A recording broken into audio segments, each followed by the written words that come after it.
नमस्कार. मी भाऊ तोरसेकर. तुम्ही बघत आहात प्रतिपक्ष. मित्रांनो,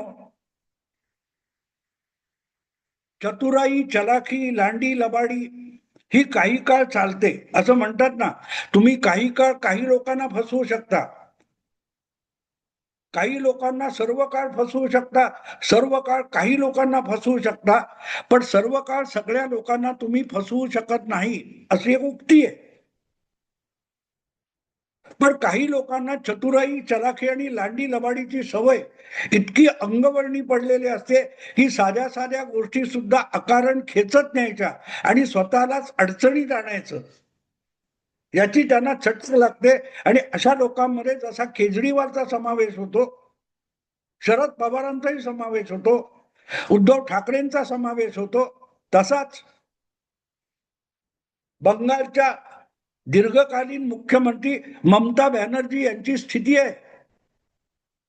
लवकरच तिथे विधानसभा निवडणुका होऊ घातल्यात आणि तिसऱ्यांदा प्रचंड बहुमताने मुख्यमंत्री झालेल्या ममता दिदी चौथ्यांदा निवडून येण्यासाठी आटापिटा करतायत. आणि तो आटापिटा करताना त्यांनी एक प्रकारचं मकडजाल स्वतः भोवती इतकं विणून घेतलेलं आहे की त्यात त्या इतक्या फसत गेलेल्या आहेत की त्यातून बाहेर कसं पडावं त्यांना कळत नाही. मला वाटतं 3-4 महिन्यापूर्वी कधीतरी SIR म्हणजे निवडणूक मतदार याद्यांची जी सुधारणा चालू होती, दुरुस्ती चालू होती, त्यावर आक्षेप घेताना जो काय थैमान घातलं रस्त्यावर आंदोलन करून ममता बॅनर्जींनी, तेव्हा त्यांनी एक वाक्य बोललं होतं आणि मला वाटलं होतं ममता दिदी शहाणपणाच्या मार्गाने चालले. कारण त्या म्हणाल्या होत्या की केंद्रीय गृहमंत्री अमित शहा यांनी जे मला अडकवण्यासाठी मायाजाल पसरवलेला आहे त्याच्यात मी अजिबात अडकणार नाही. ते मायाजाल काय होतं त्याविषयीचा व्हिडिओ मी तेव्हा केलेला होता की ममता दिदी ज्या प्रकारे सत्ता, गुंडगिरी, गुन्हेगारी आणि पोलीस यांचं एक संमिश्रपणे व्यवस्था बंगालमध्ये चालवत आहेत आणि दहशत माजवत आहेत, त्या परिस्थितीमध्ये बंगालच्या निवडणुका मोकळेपणाने न घाबरता होऊ शकणार नाही. तिथे राष्ट्रपती राजवट लावली पाहिजे, हे मी सुद्धा बोललेलो आहे, अनेक जण बोललेले. पण मोदी सरकारवर अनेक त्यांचे समर्थक सुद्धा नाराज आहेत की केंद्र सरकारच्या हाती राष्ट्रपती राजवट लावणं आहे, तो अधिकार आहे. राज्यातलं कुठचंही सरकार बेकायदा वागत असेल तर त्याला रोखण्यासाठी ते सरकार, तिथली विधानसभा देखील केंद्राला बरखास्त करता येते. आणि काँग्रेसच्या काळात तर सरसकट अशा गोष्टी होत होत्या. इंदिरा गांधींनी तर 3-3, 4-4 नव्हे 9-9 विधानसभा एकाच वेळेला बरखास्त केलेले आहेत. तिथे निवडून आलेली सरकार बरखास्त केलेली आहे. आपल्या विरोधात पक्षाचा आहे, बरखास्त करून टाका. पण मोदी सरकारने आपल्या कालावधीमध्ये 10-11 वर्षाच्या अशा रीतीने तो कायदेशीर हक्क वापरलेला नाही. अर्थात त्याविषयी 2-3 गोष्टी आहेत. सुप्रीम कोर्टाचा एक अडसर आहे की ज्या पक्षाला विधानसभेमध्ये बहुमत आहे आणि ज्याने बहुमत गमावलेलं नाही तर त्याने बहुमत गमावले असा रिपोर्ट राज्यपालांनी दिला म्हणून विधानसभा बरखास्त केली किंवा सरकार बरखास्त केलं तर ते चालणार नाही, असं बोम्मई निकाल सांगतो. कर्नाटकमध्ये बोम्मई सरकार नरसिंह रावांच्या कालखंडामध्ये असंच बरखास्त करण्यात आलं होतं. राज्यपालांचा रिपोर्ट होता, केलं बरखास्त. पण सुप्रीम कोर्टाने भले 10-12 वर्ष लावली, पण जो निकाल दिलाय तो एक लँडमार्क म्हटला जातो, मैलाचा दगड मानला जातो. आणि त्यामुळे राज्यपालाला आवडलं नाही किंवा केंद्राला आवडलं नाही म्हणून कुठलंही बहुमतातलं सरकार बरखास्त करता येत नाही.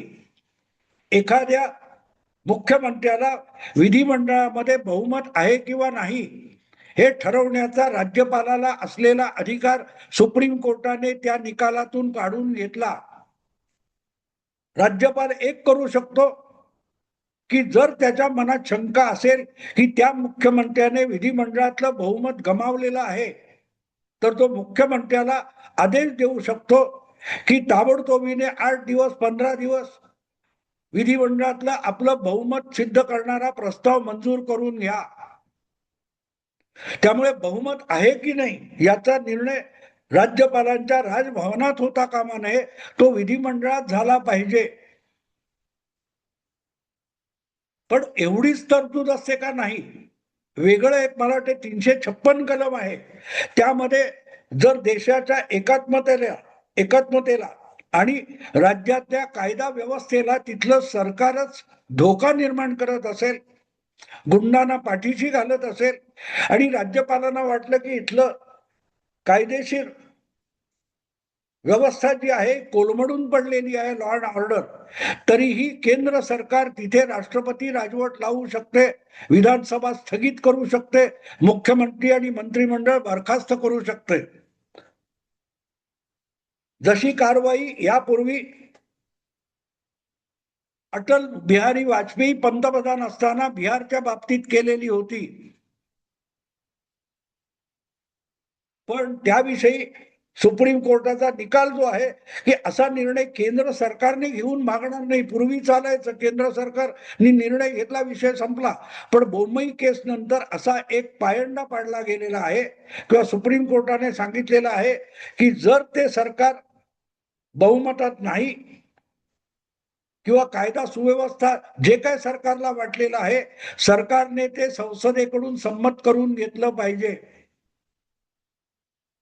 लोकसभा आणि विधानसभा या संसदेच्या दोनही सभागृहामध्ये त्या राज्याचं सरकार आणि विधानसभा बरखास्त करण्याचा प्रस्ताव केंद्र सरकारला संसदेमध्ये मंजूर करून घ्यावा लागेल.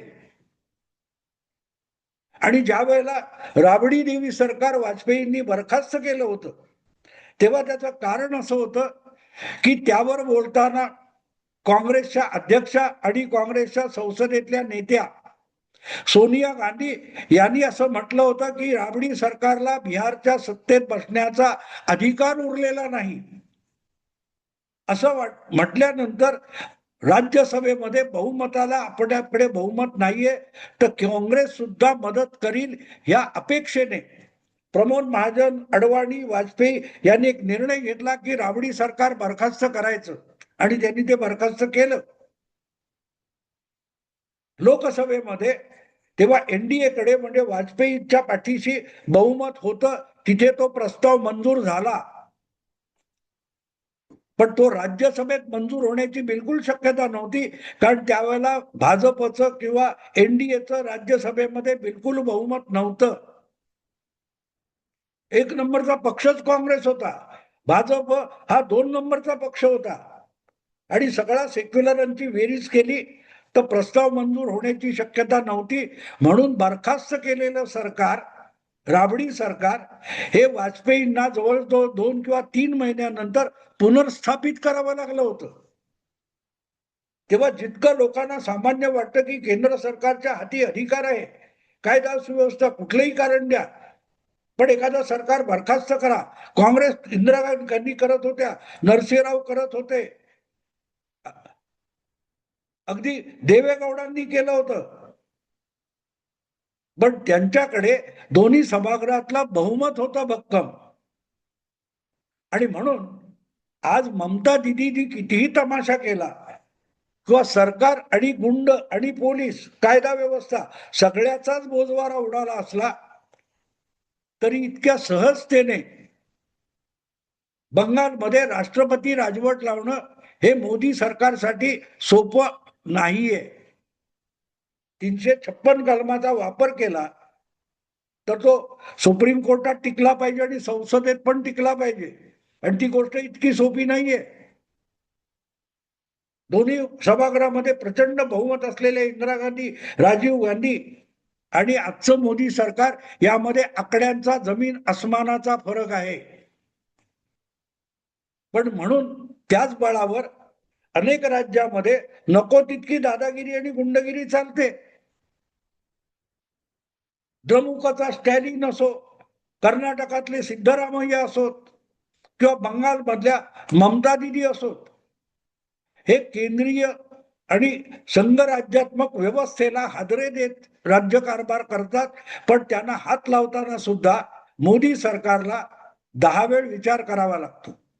आणि म्हणून मग आडोसे शोधून, पळवाटा शोधून, कायद्यातील पैत्रेबाजी करून ममता दिदीला अडचणीत आणणं भाग होतं. आणि त्याचाच एक भाग म्हणजे SIR आहे, वोटर लिस्ट. बंगालमध्ये घुसवलेले आणि लिगली ज्या घुसखोरांना मतदार बनवलेलं आहे, त्या बळावर ममता दिदी जिंकत होत्या. त्यांना पायबंद घालण्यासाठी CAA आणि NRC हे 2 कायदे आणले गेले होते. त्याची अंमलबजावणी आपण बंगालमध्ये करणार नाही अशी धमकी ममता दिदीने देऊन टाकलेली होती. पण त्याचा बाप म्हणून हा SIR नावाचा प्रकार आलेला आहे. आणि हे ममताला तात्काळ कळलं. म्हणूनच बंगालमध्ये आपण SIR होऊ देणार नाही असं म्हणता ममता दिदींनी बोलता बोलता एक मोठी घोडचूक करून टाकली की हे SIR म्हणजे मतदार यादींची सुधारणा किंवा दुरुस्ती, म्हणजे जे घुसखोर आहेत त्यांना भारतातून पळवून लावणं आहे, त्यांच्यावर खटले होऊ शकतात. हे जे वाक्य ममता दिदी बोलून गेल्या, त्यामुळे रोहिंग्या आणि बांगलादेशी जे पश्चिम बंगालमध्ये ममता दिदीच्या आश्रयाने येऊन राहत होते, मतदान करत होते, सगळे कायदेशीर फायदे उचलत होते, त्यांना धडकी भरली आणि त्यातल्या बहुसंख्यांनी पळ काढलेला आहे. SIR म्हणून जी मतदार यादीची दुरुस्ती आणि सुधारणा चालू आहे, त्यामुळे बंगालच्या अनेक भागामध्ये वस्त्याच्या वस्त्या ओस पडल्या आहेत, गावाच्या गावं ओस पडली आहेत. भारत आणि बांगलादेश यांच्या सीमेवर एक नदी आहे, त्या नदीतून सकाळी तिकडे जायचं, संध्याकाळी इकडे यायचं, इतका राजरोस व्यवहार चालतो. पण तिथे मग विचारलं जातं की भारत सरकारला म्हणजे मोदी सरकारला तिथे काटेरी तारेचं कुंपण बांधायला काय अडचण आहे? सीमा सुरक्षा दल तिथे काटेरी कुंपण का बांधत नाही? ती कुंपण द्यायला जी जमीन लागते त्याच्यावर राज्य सरकारचा अधिकार असतो आणि ममताने ते बांधू दिलेलं नाही, ही सुद्धा वस्तुस्थिती आहे. पण असो, तो सगळा विषय सोडून द्या. आजचा विषय इतकाच आहे की ममता दिदीने जे 2-2.5-3 महिन्यापूर्वी सांगितलं होतं की अमित शहानी जो सापळा लावलाय त्यामध्ये मी अडकणार नाही, तो सापळा असा होता की हे SIR प्रकरण जे आहे हे भारत सरकार राबवत नाहीये किंवा भारत सरकारच्या नेतृत्वाखाली राज्य सरकारने राबवण्याची ती योजना किंवा काही गोष्ट नाहीये. ती स्वतंत्रपणे निवडणूक आयोगाच्या अधिकार कक्षेतली गोष्ट आहे. दर 5 वर्षांनी 10 वर्षांनी मतदारांच्या याद्या दुरुस्त करणे, त्यामध्ये नव्याने 18 वर्ष पूर्ण केलेल्या किंवा नव्याने त्या त्या राज्यामध्ये त्या त्या ठिकाणी राहायला आलेल्या मतदारांची यादीत नोंद करणं, त्यांना मतदानाचा अधिकार बहाल करणं, जागा सोडून गेलेले असतील त्यांची नावं त्या विशिष्ट मतदार यादीतून बाद करणं, वगळणं, नव्या ठिकाणी त्यांची नोंद करणं, या सगळ्याला SIR म्हणतात. आणि हे आजपर्यंत वर्षानुवर्ष सातत्याने होत आलं, पण तक्रार कधीच नव्हती. आता सुद्धा आपण बघितलं तर बंगालमधून 58 लाख लोकांची नावं गायब केली, कापली गेली. अरे तामिळनाडूत सुद्धा 57 लाख नावं गेलेली आहेत. एवढूसं पुदुचेरी नावाचं राज्य आहे, तिथे 1 लाख नावं गाडली गेलेली आहेत. छोटस गोवा राज्य आहे, त्या गोवा राज्यातून सुद्धा जवळजवळ 2-3 लाख मतदार काढले गेलेले आहेत. गुजरात मधून काय 20-25 लाख काढले गेलेले आहेत. एकट्या बंगालला झोंबतंय कशाला? तर आपल्याकडे जे बोगस मतदार आहेत ते आपणच आणून वसवलेले बोगस मतदार आहेत आणि ऐन निवडणुकीच्या तोंडावर त्यांनाच हाकून लावलं, मतदार यादीतून बाद केलं, तर बोगस मतदानावर चौथ्यांना निवडून कसं येणार, ही ममता दिदीची चिंता आहे. आणि म्हणून गेले 3-4 महिने ममता दिदीने या SIR विरुद्ध काहूर माजवलेला आहे. जेव्हा स्थानिक पातळीवर ते शक्य होत नाही असं म्हटल्यानंतर सुप्रीम कोर्टाचा दरवाजा ममता दिदींनी ठोठावला, निवडणूक आयोगाने ठोठावला, पण निवडणूक आयोगाला हा सगळा अधिकार आहे आणि त्याच्यामध्ये राज्य सरकार कुठलीही ढवळाढवळ करू शकत नाही असा निर्वाळा सुप्रीम कोर्टाने दिल्यानंतर ममता दिदीची गोची झाली आणि त्यांनी परत एकदा स्वतःच काळा शाल वगैरे पांघरून वकिलासारखं सुप्रीम कोर्टात आपली बाजू मांडायला सुरुवात केली. त्यांना शेवटी सभ्य भाषेत सुप्रीम कोर्टाने हाकून दिलं, तुमचा वकील तुमच्यापेक्षा विद्वान आहे, त्याला बाजू मांडू द्या, तुमची बाजू ऐकली, निघा. आणि आज अशी परिस्थिती आली आहे की एक प्रकारे ममता दिदी स्वतःच राष्ट्रपती राजवट लावण्याचा हायवे मोकळा करून देत आहेत. कसा? एक लक्षात ठेवा, तुम्हाला जर आठवत असेल 2019 ची विधानसभा निवडणूक महाराष्ट्रातली पूर्ण झाली आणि ठरलेल्या वेळामध्ये आधीच्या विधानसभेची मुदत शिल्लक असेपर्यंत पर्यायी सरकार बनलं नाही तर राज्यातलं सरकार आणि विधानसभा आपोआप बरखास्त होत असते आणि विधानसभा बरखास्त झाली की जे काही मंत्रिमंडळ काम करत असतं ते सुद्धा बरखास्त होतं. त्यामुळे विधानसभेची मुदत संपण्यापूर्वी नवीन विधानसभा निवडून आणली जाते आणि ती विधानसभा निवडून आल्यानंतर आधीची विधानसभा बरखास्त होत असते. सरकार बनतं, विधानसभा बरखास्त होते आधीची. पण जर या दोन ह्याच्यामध्ये फरक पडत असेल, एक दिवसाचा फरक पडत असेल, तरीही ती विधानसभा बरखास्त होते, आपोआप त्या विधानसभेने निवडलेलं सरकार बरखास्त होतं. बंगालच्या विधानसभेची मुदत 7 मे 2026 ला संपते आहे आणि त्याच्या आधी तिथल्या निवडणुका होऊन जर सरकार निवडलं गेलं नाही, त्याचा शपथविधी झाला नाही, तर मग बंगालमध्ये आपोआपच राष्ट्रपती राजवट लागू होईल, कारण विधानसभा संपलेली असेल आणि ज्या मुख्यमंत्र्याच्या पाठीशी विधानसभेतलं बहुमत नाही त्याला मुख्यमंत्री पदावर राहण्याचा अधिकार उरत नाही. ऑटोमॅटिकली सगळे अधिकार हे राज्यपालाकडे जातात. आणि इथे गंमत लक्षात घ्या, बंगालची निवडणूक ही 2-3 फेऱ्यांमध्ये होत नाही. बंगालची निवडणूक गेल्या जवळजवळ 3 ते 4 निवडणुका 6 ते 8 फेऱ्यांमध्ये झालेली आहे आणि साधारणतः 5 किंवा 6 दिवसाच्या अंतराने एक एक फेरी मिटली. तरीही मार्च महिन्याच्या कमीत कमी 10-12 तारीखला मतदान व्हायला पाहिजे. मार्चच्या निवडणुकीची प्रक्रिया सुरू झाली पाहिजे आणि पहिल्या फेरीचं मतदान मार्चच्या अखेरीस झालं नाही तर 7 मे पर्यंत बंगालची निवडणूक प्रक्रिया पूर्ण होण्याची बिलकुल शक्यता नाही. त्यामुळे पुढल्या 2 आठवड्यामध्ये म्हणजेच मार्च महिन्याच्या पहिल्या 10 तारखेच्या आत, 5 तारखेच्या आत जर बंगालच्या निवडणुकीची वेळापत्रक टाइम टेबल घोषित झालं नाही तर बंगालमध्ये निवडणुका पूर्ण होण्याच्या आधी विधानसभेची मुदत संपेल आणि कारभार राज्यपालांच्या हाती जाईल. मुद्दा असा आहे की SIR पूर्ण होणार नाही तोपर्यंत निवडणुका होणार नाहीत याचा निर्वाळा सुप्रीम कोर्टाने दिलेला आहे. त्यामुळे आता आणखीन 8-10 दिवस त्याच्यात विलंब केला आणि जर मतदार याद्या अद्ययावत झाल्यात, आता निवडणूक घोषित करतो, ही भूमिका निवडणूक आयोगाने घेतली नाही आणि मार्च अखेरीपर्यंत, मार्चच्या 20, 25, 30 तारीख पर्यंत मतदार याद्या पूर्ण होतील अशी घोषणा जर निवडणूक आयोगाने भूमिका घेतली तर ममता दिदीला राष्ट्रपती राजवट विधानसभा निवडणुकीला सामोरं जावं लागेल. थोडक्यात कोर्ट कचेऱ्या करून, आंदोलन करून, सामान्य लोकांना भडकवून, रस्त्यावर मोर्चे, मिरवणुका काढून ममता दिदीने आपलीच कबर खोदलेली आहे, राजकीय कबर असं म्हणायला हरकत नाही. कारण ममता दिदी आजच्या परिस्थितीमध्ये फक्त 7 मे पर्यंत मुख्यमंत्री राहू शकतात, कारण विधानसभेचा तो शेवटचा दिवस असेल.